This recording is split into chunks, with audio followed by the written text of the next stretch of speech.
Hey, a lot of times low back pain actually comes from the pelvis and what's called the SI joints, the sacroiliac joints.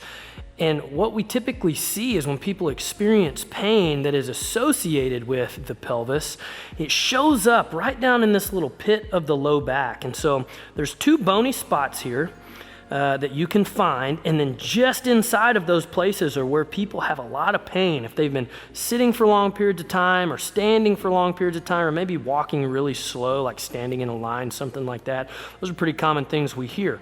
And so we can target that and be really specific with the muscles in that area that get really locked up and produce lots of pain. We can do that with a lacrosse ball. So I wanted to show you that specifically here because it's going to be harder to see once I lay down and get into this area. So just know when you lay down, you're going to find those two bony protrusions in your low back, and then we're going to work just inside of those. So the center of the spine is here. The bony edge is here, and we want to work right in this little space in between.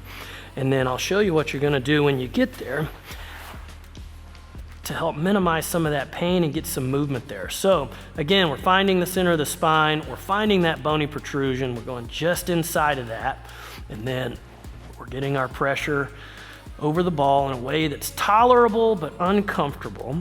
And you should know, as soon as you're on that spot, it'll probably reproduce the pain you've been experiencing, and that's the key indicator, hey, I need to do some work here. So once you get the ball in place, spend a minute or two just settling in. Let your tissues kind of melt over that ball and really start to allow it to put some pressure through there.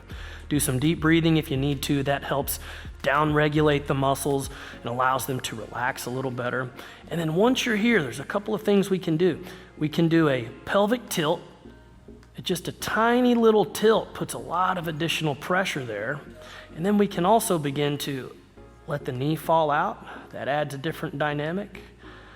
You can even straighten the leg out, rest in, and then pull it back up. So as you're working on that pain piece, be sure you're staying off the bones. Make sure that it's uncomfortable, and if you can reproduce your pain and work the kinks out a little bit, you'll be pain-free in 4 or 5 minutes. We'll see you later.